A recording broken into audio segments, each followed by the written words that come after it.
Welcome to Muskegon Rising, a community service project of the Muskegon Rotary Club. Our purpose is to create lasting positive change. We've been doing that here since 1916. So, let's get started. Hello, I'm your host, Aaron Mikey, and welcome to Muskegon Rising. Today I'm here with Emily Leestma from Adelaide Point Development. Welcome, Emily. Thank you for having me. So you're a PhD researcher. What made you get into property development? That's a great question. I ask myself that every day still. So I was working in, 2019. I tell people this all the time. 2019, I was on a plane 47 of the 52 weeks of the year. I was working in neuroscience. I worked in really rare genetic brain diseases and, traveled a whole bunch. And that was great, and I loved it. But then COVID hit, and everything came grinding to a halt, right? It was a really interesting time to be a scientist during COVID, too. And we essentially spent all of our time as scientists doing other things. And so when it came time to go back to work after, we'll say working from home for a while and homeschooling kids and all of that, I started to think, what else could I do? I thought about going into science more locally. Obviously, we know not tons of opportunities in Muskegon for what I did and actually specifically. Didn't really have any interest in commuting back and forth to Grand Rapids every day if I didn't have to. And then my husband came up with this brilliant idea to purchase a piece of property, which was kind of fortuitous because we had looked at it. And during COVID, because we were bored, like everyone, right? You take drives, but at a safe distance from anyone else. And we kind of looked at this piece of property and thought, man, this whole piece of property is behind a fence. That's crazy. It's beautiful. It sticks out into the lake. What a great place to have a marina.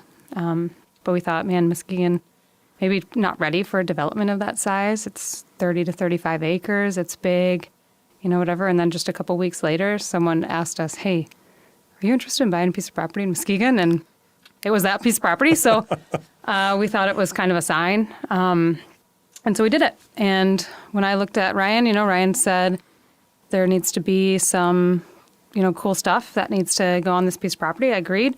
I looked at him and I said, you're never going to be able to do it alone. And if I'm traveling and you're working, we're never going to see each other. And I still want to see you because I like you. So I said, let's work together.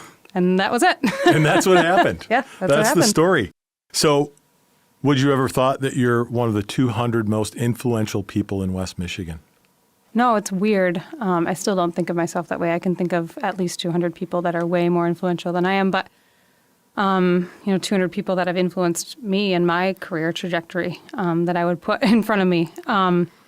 But it is an important piece of work that I feel like we're doing here. And so I'm glad that the work is getting the recognition that it deserves. And, I also said, I was just checking my LinkedIn this morning, which I've gotten better at. So if you sent me a request, I'm getting there. I was really bad before, scientists are notoriously bad at things like social things. So anyway, I'm getting better. I looked this morning and I thought, man, this is really funny because I used to have students, PhD students, postdocs, people looking me up for my science. And just this morning I looked and I thought, I have more students and postdocs looking at my business work and the work that we're doing in mass timber than I do in neuroscience anymore. So it's pretty funny that this is all flipped. That's really awesome. So Adelaide Point is one of the largest developments, could be the largest. I didn't do a lot of research, but $250 million, really changing the landscape of Muskegon Lake. What drew, outside of being asked and thinking you're going to buy that, what drew you to do this in Muskegon? We live here. And, that's probably the first thing is that I thought, I want to do something impactful in this town. And I always thought it was going to be doing something in education. Maybe it still will someday.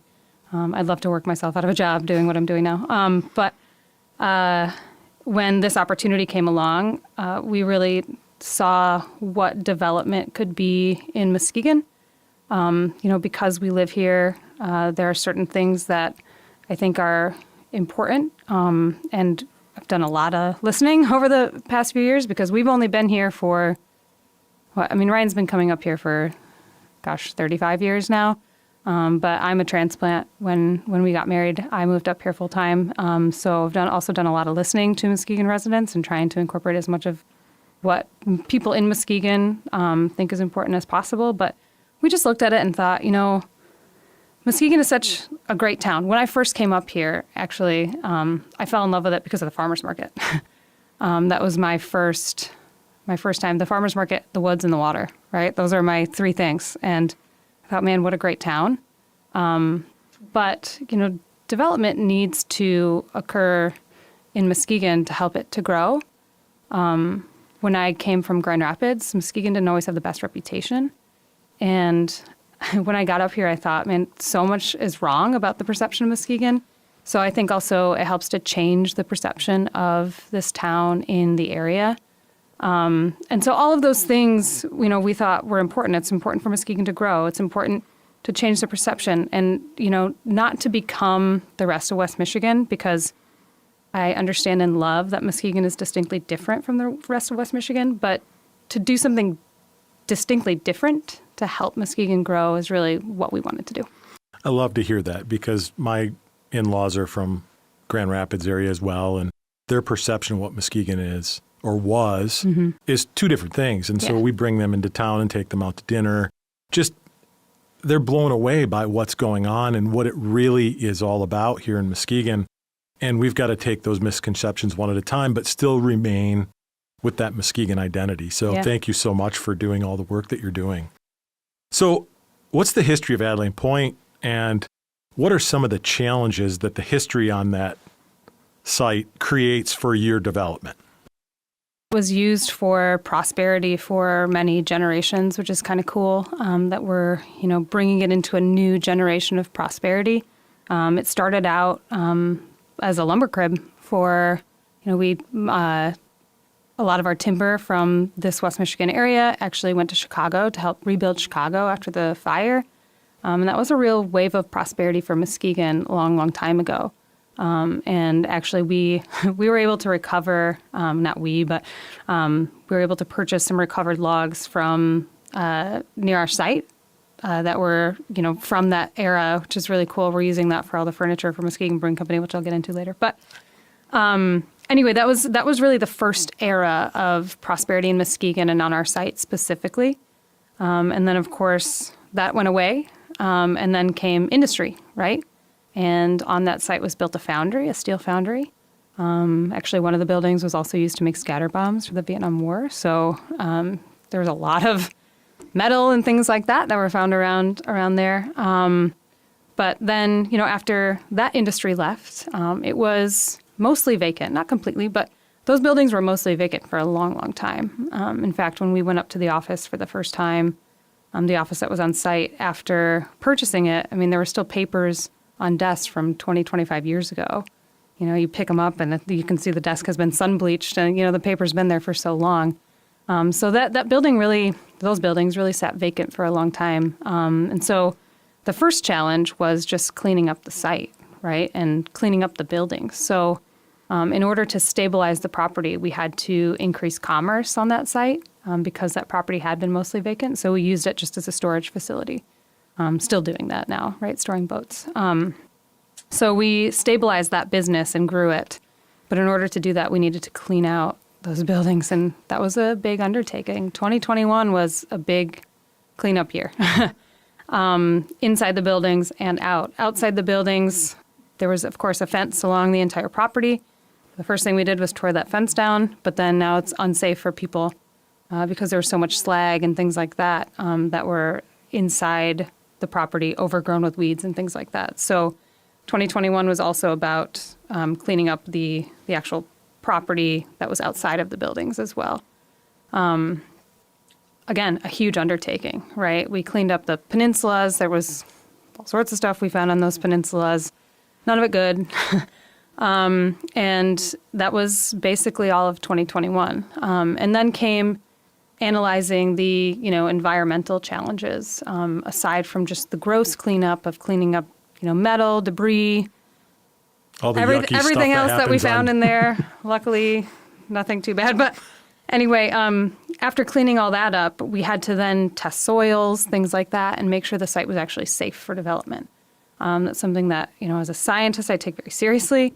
And that was a big risk that we undertook when we took the site over, was we didn't know how contaminated the site was, right? And so we had well over 300 soil borings that were done across the site to ensure the safety of the site. And luckily for us, the steel foundry used sand to make all of their steel, right? And the sand was clean. So it was contaminated, with a lot of slag and stuff, but the sand itself underneath was actually quite clean. So the site is really rare in that sense. And the fact that the sand was clean, inside the central basin was clean. It was just a matter of cleaning up a lot of the gross debris and slag that had accumulated on the site over years and years and years and years. Oh, that's amazing. Very fortunate. Yeah.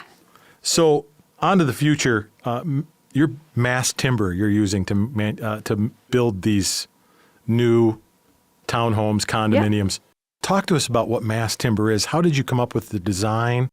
And it's really cool. So just kind of tell us what it's all about. Yeah, for sure. So the first thing that attracted us to mass timber was the fact that it's a net carbon negative building material. So that means that it actually is able to reduce carbon more than it emits, right? So the construction that is. So that was really cool. And then through the process of, kind of seeing that as a building material. But at the time, there had only been one building that was built that was using mass timber, and it was a really small building in the Upper Peninsula or near the Upper Peninsula.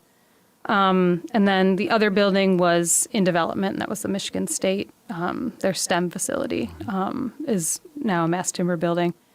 And two things that happened were really fortuitous. So we didn't know a lot about mass timber except for the fact that it was cool. It was also beautiful, right? It's a beautiful material. It's natural timber fibers. So everything's, all the wood is exposed, and it's just cool to see that. Very Scandinavian design. Mm-hmm. So we thought it'd be very cool to make condos out of that. But Ryan and I didn't know anything about it, right? So two fortuitous things happened. One, when we started researching it, we realized that the largest mass timber building in the world was being built just a ferry ride away in Milwaukee. And that was very cool because we set up a cold email, basically, to the architect, thinking he's probably way too busy to respond to us, just asking some questions. And long story short, by the end of a couple meetings, he had signed on to our project, which was very cool. The second fortuitous thing that happened was that we were researching mass timber in Michigan, didn't really know if anything was happening in Michigan, found out that there was someone that was setting up, that had been hired by Michigan State to set up something called mass timber at MSU to really bring together contractors, engineers, architects to help promote mass timber use in Michigan. And that person's name is Sandra Lupian. She's really great. And the day that we found her was the day after she started the position. So two very fortuitous things happened to really set this in place. So Corbin Associates, the architect out of Milwaukee, designed the buildings for us, which was great because there are some nuances with mass timber that you have to consider. You can't just, build it like a regular building and be okay, right? There's also code updating that needs to happen in Michigan. Right now, it actually still hasn't been adopted. We're working on that right now to get mass timber to become an easy building material in Michigan.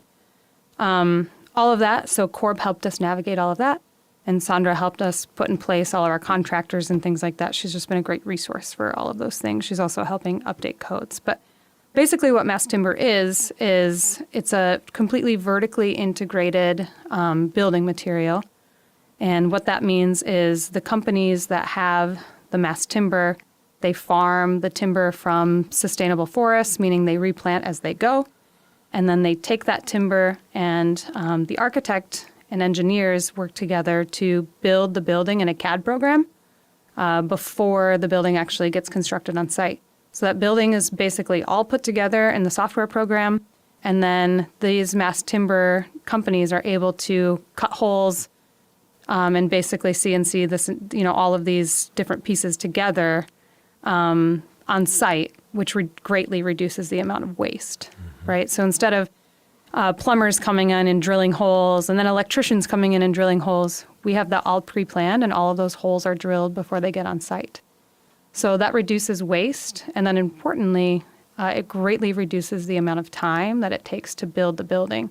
So now instead of having cranes running and around and trucks and things like that for a year, you cut it down to 4 months, maybe 5 months. Wow. It reduces time, it reduces waste, and then, of course, they replant as they go. That's absolutely amazing. The other thing I love about your development is you and Ryan have committed to public access on the site.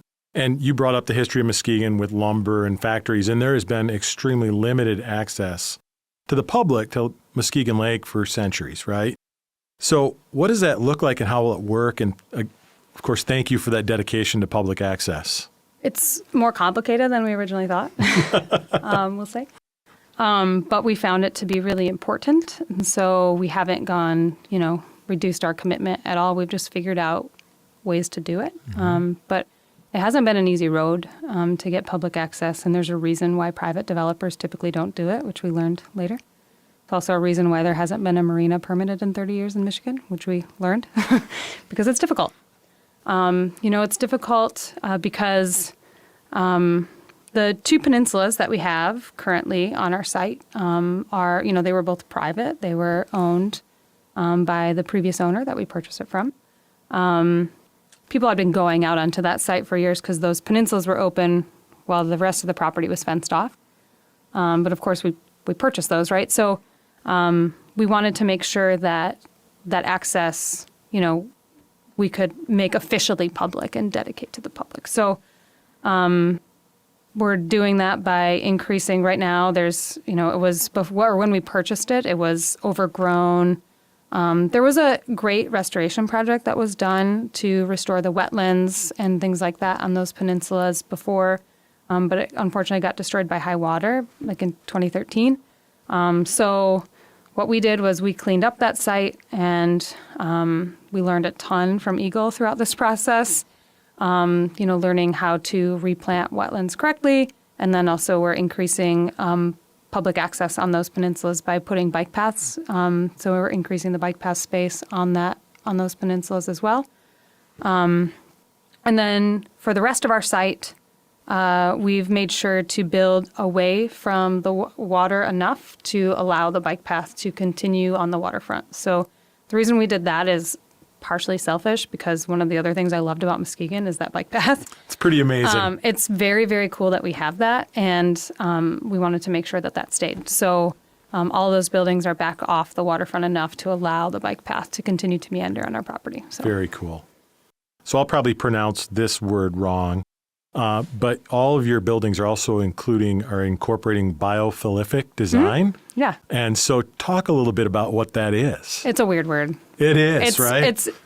It's not what you think. It's actually pronounced biophilia, right? So, or biophilic, yeah. Right? But that means that people are really attracted to natural elements, even if you don't know it, right? Even if you spend all day recording podcasts in your basement, you still need time outside, and you need time to, really. That's how we're made. I'm a natural girl. I spend a lot of time in the woods, so this is particular near and dear to my heart. But we're just wired to be around natural elements and natural design. And so we spend a lot of time inside now for work, for not work. We spend a lot of time on computers and in front of TV screens, right? So one way in which mass timber can help with that is it brings the outside in. So you're exposed to these natural mass timber beams and these natural, we have a lot of, in our condos, we have a lot of windows. So even if you're inside, you can feel like you're outside. On days like today where you might not want to go outside, you can still feel that. And their studies have shown that it actually can increase productivity. It promotes a sense of calm and well-being, and all of those things are really important. So, absolutely. I watched a video this morning as I was learning how to pronounce that science word. Yep. That we spend about 90% of our time indoors, and these designs truly help us feel better. Mm-hmm. So that's really awesome that you're doing that. The condos, all different styles. Tell us what's available there. Yeah, so actually they're not all different. There's different sizes. There's Different a couple, sizes, a couple yeah. different sizes. But it is important to say I challenged my architect so I helped design all these buildings. I mean, the architect actually designs it, but I kind of came up with the ideas. And I challenged them to give me a few different styles. And, I kind of went on a gut instinct of what felt right. So we did one with what's called a double loaded corridor, where you're actually part of the condos, like half of the condos are overlooking the rest of the development, right? The corridor goes down the middle, the common corridor, and then half of them are on the waterfront. We looked at it that way, and my architect told me this is absolutely the way you need to go because it's the most efficient. And it just didn't feel right because, the water is what's really, really important in Muskegon. And if you're going to buy a waterfront condo, you're going to want to see the water. So it is actually important to note that the design of the condos, the condo building is what we call a single loaded corridor, meaning every single one of those condos has the same view. It's a 28-foot span with, it's a 20-foot wide door that goes out to your patio. And every single unit has that, whether you're in the middle on the second floor or you're in the corner unit on the top floor. It's really important to note that, we designed it in such a way that everyone would have those views because if you're right on the water, you should be looking at that. You want to see it, right? Yeah. That's what a great point and way not to listen to your designers and make it a better view for everybody. Yeah, hopefully it pays off, but I'm sure it will. You mentioned earlier 30 years since the most recent marina was built in Michigan. You have 400 wet docks available, and I don't know how many indoor in and out storage you're going to have. How many are you going to be able to accommodate, and what are the different services that are available for a wet dock and for an in and out service? So I'm going to correct you a little bit because we have 170 wet slips. Oh, only 170. Yeah. That's still Plus, only. Come on. I know. Plus we have 300 dry slips. So okay. Total of about 500. Which is... That's a lot of boats. Yeah, it's good enough.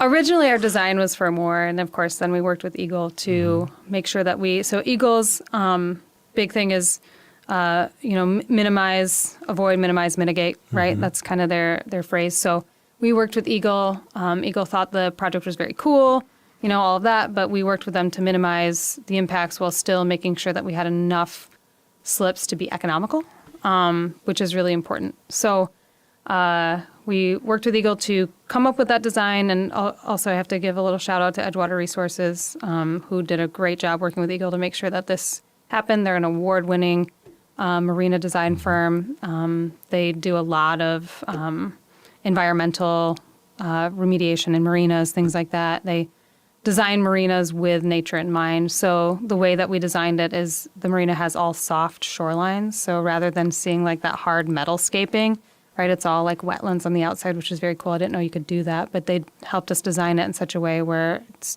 it's just very cool and natural. But anyway, so we have 170 wet slips. Some of those will be transient slips. So one thing that Muskegon was really lacking was the ability to transient. And we looked at the fact that Cindy Larson, who I think you had on this podcast, right, pointed out to us that we have one of the largest water-based tourism economies in the state of Michigan. But we aren't totally capturing that because we don't have places for people to dock for very long. And this is not, we boat, my husband and I. My husband's more of the boater than I am, I have to say. I couldn't tell.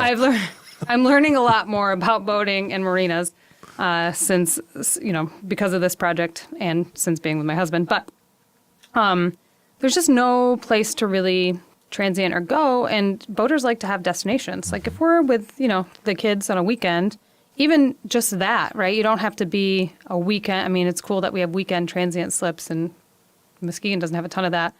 But even like for a day, right? You want an opportunity to boat to dinner or to boat to music or, whatever. And there's a huge untapped market here because everyone skips Muskegon to go up to White Lake or to go down to Grand Haven or to go to, Holland, Saugatuck. I mean, all these places are day trips for a lot of boats. Mm-hmm. And people will take the longer trip just to have a destination. And I think, we have such a great market already, water-based tourism. We're just capturing a lot of that wasn't being captured before. So we have transient slips. We have these seasonal slips, which are great. As part of that, some of the amenities we have a boater services building that has a pool out in front, which will be really nice in the summertime. We have a gas dock, a little ship store in there also. And then, of course, we have prime location, for Muskegon Brewing Company. So those transient slips, some of those will be dedicated to Muskegon Brewing Company. So people can come, for an hour or two, boat up to it, go have a cheeseburger, some good beer, whatever, and go back on your way. So there will be a lot happening at AP this summer for sure. And then as part of the dry marina, also we have this in and out boat storage. So we're using an app. This is not my specialty. This is Ryan's, but we're using an app. I know this, right? Where you can basically just say, I want my boat at, we'll have like a time slot. I want my boat at this time. We'll launch boats at a certain time of the day, right? You can come get your boat and then you'll be able to bring it back and we'll put it away for you. Amazing. So you described the natural, so your breakwall, I'll call them breakwalls, they're probably not called, your piers that go out into the lake will be natural. So yeah, the two peninsulas they'll stay totally natural. We have wetlands on those. And then we do have a breakwall that, again, we worked with Eagle to design. And originally we thought we'd go with stone because that seems to be the most natural, but learned a lot about fisheries during this process. And it turns out that fish migration, they need space under the breakwall in order to migrate in and out. So that is actually made of sheet pile now, and there's a nice space for the fishies to swim underneath and make sure that that fish migration still happens. So we do have that breakwall. Eventually, we'll have a public walkway on top of that as well. Wonderful. So I read on your website, man caves are also available. That has to be your husband? 100%. 100%. Although he also calls them she sheds, to be fair. Okay, my aunt has a she shed, so I see that, but... So what are man caves at Adelaide Point? Yeah, so that's a space that you can lease for like private storage.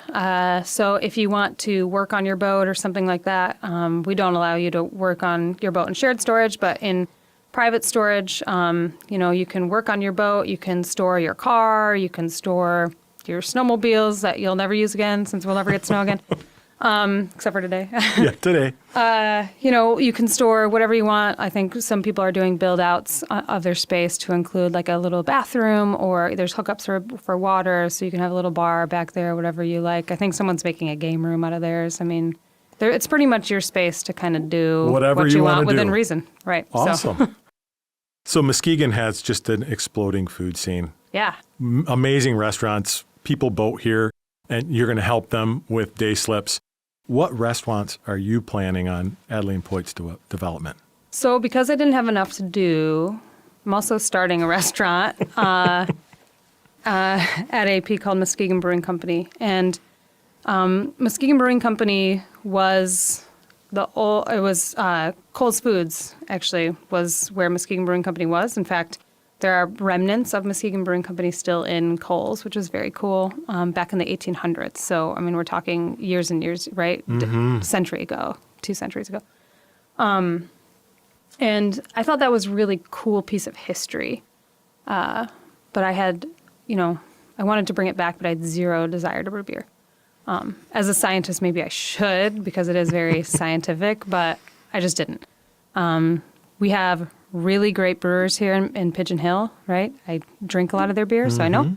And so I actually started conversation with Pigeon Hill to see if they would brew new recipes under the Muskegon Brewing Company label for us. We would take care of the food, have all the Muskegon Brewing Company beer on tap. And that way we could pay homage to that name and that history while still not having to worry about being a big brewery. And so that's the partnership that we have. I'm really, really excited about it. We'll still be a full-service bar, but to have, Muskegon Brewing Company beer, I can't say brought back because the original recipes we can't replicate, but to have some of that history brought back to Muskegon will be really, really fun. I've actually had, since we launched this partnership and we announced it, I've had several people reach out to give little relics of, say their aunt their brother, their grandpa had in their basement of, old Muskegon Brewing Company bottles or signs or whatever. And I'm just so grateful for that. So if you're one of the people and you're listening, thank you again. And that really, to me, is meaningful, for the history, but it's also meaningful because on the hospitality side of things, particularly the restaurant, I really want it to be community-centric. We're partnering with Pigeon Hill. I would like to do collaborations with some other restaurants and some other people in the area because that restaurant would be nothing without the community. And Muskegon Brewing Company back in the day was a real hub for people to go. It was more than just a restaurant or a brewery. It was like an inn. It was a stopover for people. And I want that to really translate to what we're doing here, where, it's more than just going out to a restaurant. It's a real hospitality experience and a real community experience. And so that's what we're trying to accomplish there. Absolutely amazing. And of course, in true Muskegon spirit, partnerships are going to make things just thrive out there. So marina, condos, man caves, lake access, restaurants. What else is it? What else is there? We do have future phases in mind.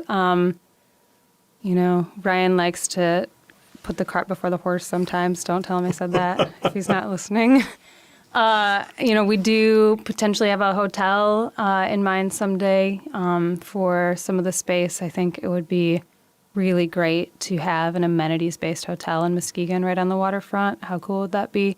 Also mass timber, so, design that's just very modern, clean, and has a lot of natural elements. But that's in the future, after I take a vacation after this season.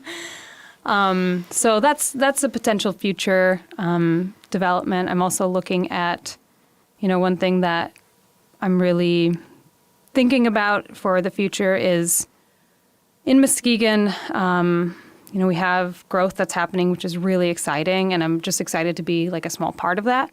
But we need to help. I think the city's doing a great job, but we need to help meet some need for housing. So in the housing study that the city of Muskegon got done, we had this huge gap in housing need, both high end and, middle and lower end.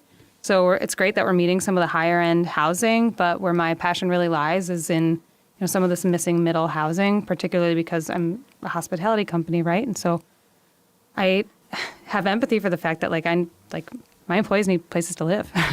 And, I was that person. I was in the hospitality industry, and, I know what that's like. And so, I'm looking at the potential for, don't quote me on this, but looking at some potential for getting some workforce housing at some point.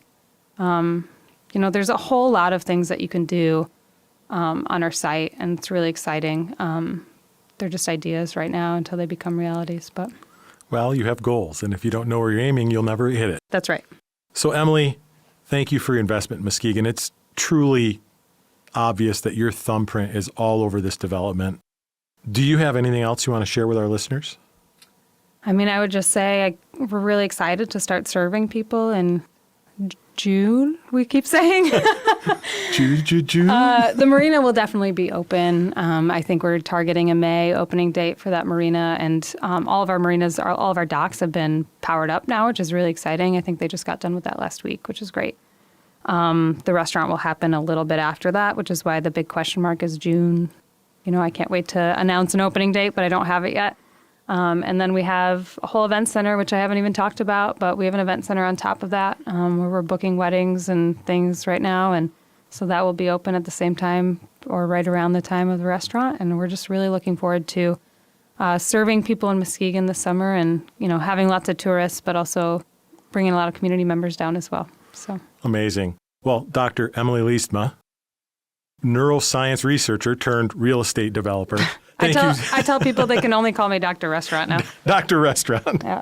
Well, thank you so much for being here today. I'm sure our listeners are going to love your comments on your investment in Muskegon. Thanks again for having me, Aaron. Absolutely. For more information on Adelaide Point, please visit AdelaidePoint.com. For more information on Muskegon Rotary, please visit MuskegonRotary.org. Thank you for listening.